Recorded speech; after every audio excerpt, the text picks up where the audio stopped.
I thought it might be wise to talk to you today a little bit about the pastoral strategy and where we are in that process.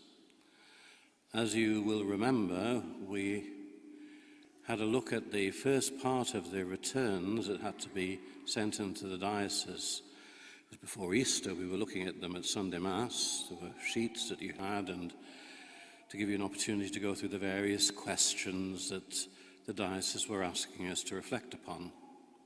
And then before Easter and after Easter, we had a couple of meetings. And in those meetings, we discussed the questions, and inevitably one of the things that we talked about was the future of St. Joseph's Church. I'll come back to that in a moment. Well, the return was sent in. I think I published a copy of what was sent in to you that was made available at the back of the church and has been on the website. Well, and the diocese asks us to take this discussion to the local parishes, as in to share with our neighbours what we've said and listen to other parishes as to what they're thinking as well. Now, there have been a couple of meetings about that, just one representative effectively from each church, each worshipping community was invited to send somebody, and there were 2 meetings that have taken place recently. So from that, it was a sharing of information that had been sent in and ideas that had surfaced. From that, there has to be prepared a return, and one meeting just of lay people representing the various different parishes between Stockton, Billingham and Hartlepool. They've met together, and then there's another meeting this week where they'll meet with the clergy and we'll look to, well, what do we send in? Because then the next stage is it goes up to the deanery. We live in a very far-flung deanery. We stretch from Hartlepool right across to Tow Law. So quite a lot of variation in terms of the parishes, their experience, their hopes and expectations, of course. And then eventually, after the deanery has looked at it, it'll then finally go back to the bishop for him to kind of see whether there are any particular conclusions he can draw from it, what kind of things can he plan for. So that's where we are in terms of the process. I mentioned at the times when we were discussing it at Sunday Mass, and then it came up on the agenda at the 2 meetings before and after Easter for our parish, the whole question about the future of St. Joseph's, which of course, as you know, has not reopened since COVID.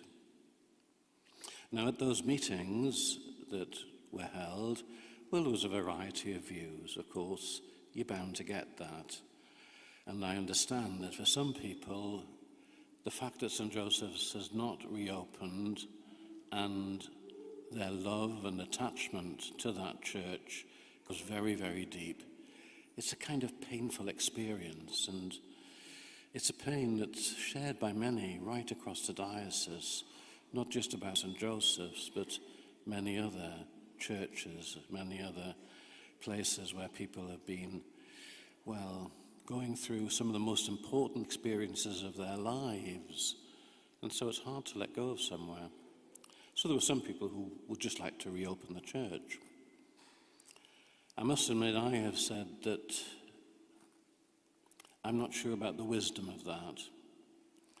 As much as anything else, you have to think of, well, do we have the people to provide for 3 churches? Now, I know we're in the holiday period, but if you look around you now, we're just over half full here at Holy Rosary. Last night, we were less than half full at St. John's. So if we reopen St. Joseph's, we're going to be redistributing this number of people who come to Mass over 3 churches as opposed to 2. And you have to ask, is that wise? Are we really putting to best use our resources? So there's that question. I certainly raised it. And I know that there are other people who question, well, could we do other things with St. Joseph's Church? And I think I've made it clear to you in the past that the local Catholic Education Trust, the Bishop Hogarth Catholic Education Trust, have expressed an interest in St. Joseph's Church. They've said that they would like to use it. They would use it for, well, meetings, for training of teachers from across their trust. They're a far-flung trust as well, a bit like the deanery, not quite, but a bit like the deanery. And they need somewhere where they can bring people together. They've also said that there could be acts of worship in the place, and it might even be that we could have masses there. And I know some people had suggested, for example, that we could use St. Joseph purely for the weekday mass that we have on a Tuesday morning at St. Joseph's School. So you have to ask yourself, is it wise for us as a parish to maintain a church for a single mass with school children? I know that mass is open to everyone, but to be honest with you, while we get all the children in, 6, 7, 8 perhaps, adults come to that mass. It's not a huge number. So is that, again, a sensible use of the building just for us? And it seemed, certainly in the meetings that we had, that if we were to explore this idea with the Bishop Hogarth Catholic Education Trust, we might be able to find a way forward where, in a sense, the building stays in the possession of the whole church, but it is no longer a responsibility of our parish. It would mean that technically we formally close St. Joseph's and hand over it for use by the Bishop Hogarth Trust. Within the charity law, all of these churches, this church, St. John's, St. Joseph's, any church you can name in the diocese, they actually belong to the charity of the diocese in law, charity law. And so do the trusts, ultimately, the school trusts. So in fact, what we would be doing is transferring use, effectively, of the building from our parish to that of the use of the trust. In order to be able to do that, we have to satisfy charity law, and it'll have to go to what's called the trust of the diocese, because they have to guarantee to the Charity Commission that we're putting to effective use one of our properties. From the parish point of view, we have to ask the Council of Priests if they approve of it, because it's not just a parish decision, it's also a diocesan decision whenever you close a church. Now, the next Diocesan Council of Priests is on Thursday. I'll be going to it, and I will propose to them, because having met with the trust, we met with the trusts and parishioners, and also some people from the the curia of the diocese, from the property department and from the finance department and from the schools department. They came and contributed to the discussion. And it did seem that the sort of things that were being proposed at our parish meetings seemed to be in the same vein.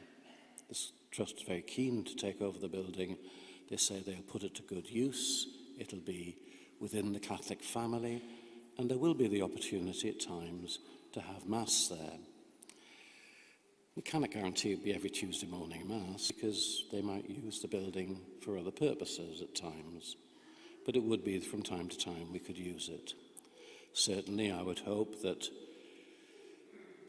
as the building is handed over to the Bishop Hogarth Trust, assuming it goes through the Council of Priests and the trust of the diocese, that we'll have some kind of mass of thanksgiving for all of the good that has been done in St. Joseph's over the years, how it has touched the lives of so many parishioners.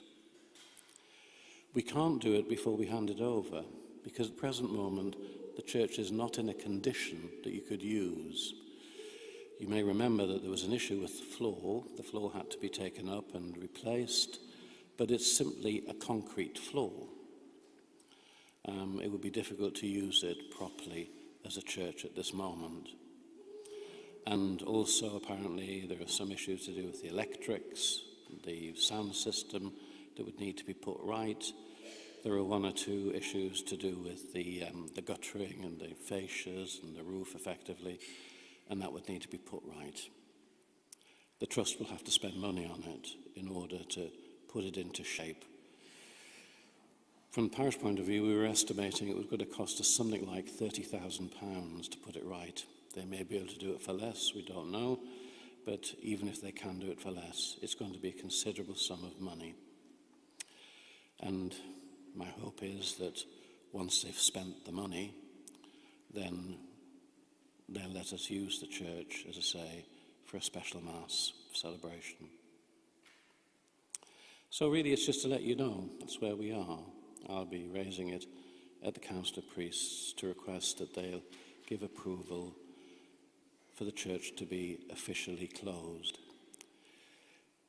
There is a further step. The bishop has to issue a decree whereby he says the church is no longer a church of the parish, and thereafter our responsibility for the building, as it's handed over to the Bishop Hogarth Trust, will cease. We won't have to keep it in repair, we won't have to look after it, we won't have to pay insurance on it or anything like that.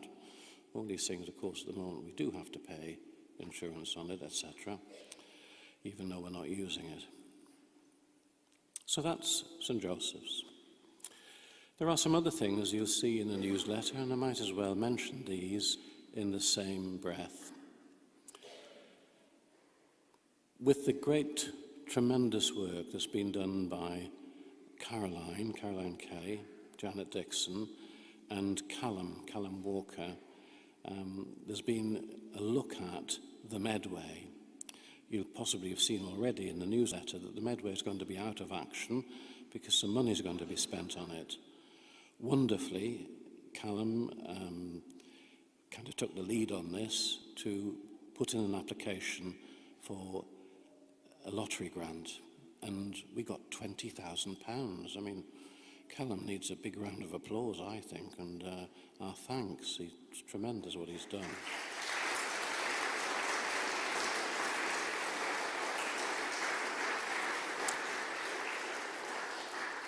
I bet he's gone all embarrassed now. So we're going to spend the money on the Medway. It'll be a bit more than the 20,000, but it's the lion's share of what we're going to have to spend to, well, make the Medway more usable, give it proper wheelchair access. As you know, there's a threshold over at the door that you can't get a wheelchair by yourself over. You need assistance. It's trying to provide for that, refurbish the kitchen and the toilets, etc. It also raises another question. I talked about it at St. John's last night. There is that room at the back of St. John's, by that I mean in the sacristy area, which in the past has been used for various social gatherings. Well, when I arrived, there was plaster peeling off the walls, there was an issue with rain coming in, and the roof has been fixed, the plaster seems to have been dried out, it's been redecorated, but there's work needs doing on the kitchen. And so that's something that we'd have to look into as well. It won't be anything like the kind of money we'll spend on the Medway, it's just a very small kitchen. But there are some things that need replacing. Needs a new cooker, for example. But then there's a kind of a moment of hesitation. You see, if we spend, I don't know how much a new cooker would cost, whether it's several £100s or whatever, you've got to ask, to what purpose is such a thing going to be put? What's the benefit that we gain from it as a parish? So I asked the parishioners at St John's, and I'm asking you to think about what ways in which we could use that room, especially if we refit the kitchen out so that, you could have social events. It's only a small room, but in some ways it's very handy. In some ways it's handier than the Medway, of course, because it's all on the flat, contiguous with the church. Whereas here you've got to go out around the back and along the side. But having said that, the Medway is of tremendous value to us as well. So really, I'm looking for ideas. I'm looking for any suggestions. But that takes me back to a time when I was a parish priest in Jesmond, just newly a parish priest. And we had a parish meeting, and they were all clamouring for things to be done in the parish that hadn't been done for years. And they were saying things like, we need to do this. We need to have this particular organisation. We need to have this particular kind of event. And I said, when you say we, who do you mean is going to organise it? And they all looked at me and said, well, you, Father. Well, I have to say, when I ask, what are we going to do with St John's Room? By we, I mean you.